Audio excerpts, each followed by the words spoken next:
नमस्कार फ्रेंड्स, हमारे चैनल सरल ज्ञान में आपका हार्दिक स्वागत है। इनकम टैक्स का नियम कहता है कि प्रॉपर्टी को बेचने पर चाहे फायदा हो या घाटा, प्रॉपर्टी के मालिक को रकम पर टैक्स देना होगा। इस टैक्स की गणना कैपिटल गेन्स के अंतर्गत की जाती है। आइए जानते हैं इसके बारे में विस्तार से। नए साल में अगर आप अपने मकान या जमीन को बेचने की तैयारी कर रहे हैं तो आपको एक बार टैक्स से जुड़े नियम जान लेने चाहिए।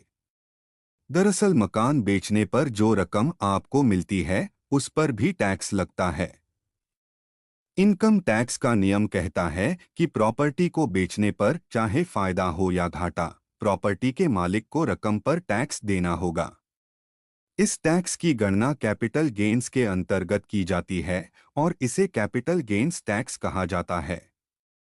लॉन्ग टर्म कैपिटल गेन्स मकान खरीदने के 24 महीनों बाद यानी 2 साल बाद उसे बेचा जाए और बिक्री से हुए फायदे पर जो टैक्स दिया जाता है उसे लॉन्ग टर्म कैपिटल गेन्स कहा जाता है। इसमें बिक्री से हुए फायदे पर 20% की दर से टैक्स लगेगा। हालांकि इस केस में आप टैक्स छूट के लिए क्लेम कर सकते हैं। शॉर्ट टर्म कैपिटल गेन्स अगर आपने मकान या जमीन को खरीदने के 24 महीनों के अंदर उसे बेच दिया और इस पर जो मुनाफा आपको हुआ उसे आपकी इनकम का हिस्सा माना जाता है और आपके टैक्स स्लैब के हिसाब से टैक्स की गणना की जाती है। होम लोन के मामले में नियम समझें। अब अगर आपने खरीदारी वाले फाइनेंशियल वर्ष के खत्म होने के 5 साल के भीतर मकान बेच दिया या ट्रांसफर कर दिया तो सेक्शन 80C के अंतर्गत जो भी छूट आप पाते रहे हैं या पा चुके हैं वो सभी फायदे रिवर्स हो जाएंगे। पिछले साल सेक्शन 80C के तहत जो भी टैक्स छूट ली गई है वह सब मकान बिकने वाले साल में आपकी इनकम का हिस्सा हो जाएगी।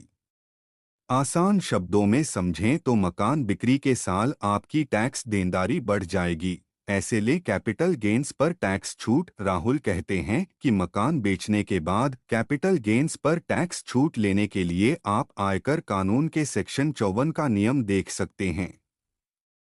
सेक्शन 54 के तहत अगर कोई व्यक्ति निर्धारित समय के अंदर उस रकम से दूसरा घर खरीदता है तो नए घर में निवेश की गई रकम टैक्सेबल कैपिटल गेन्स से घट जाती है। इस लाभ को लेने के लिए ये जरूरी है कि एक नई रेजिडेंशियल हाउस प्रॉपर्टी खरीदी जाए या मकान बनाया जाए।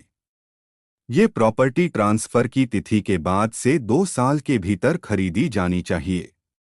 अगर प्रॉपर्टी का कंस्ट्रक्शन चल रहा है तो ये ट्रांसफर की तिथि के बाद 3 साल के भीतर पूरा हो जाना चाहिए। उम्मीद है आपको मेरा ये वीडियो पसंद आया होगा। अगर आपको यह पसंद आया हो तो कृपया मेरे इस वीडियो को लाइक करें और मेरे चैनल को सब्सक्राइब करना न भूलें। धन्यवाद।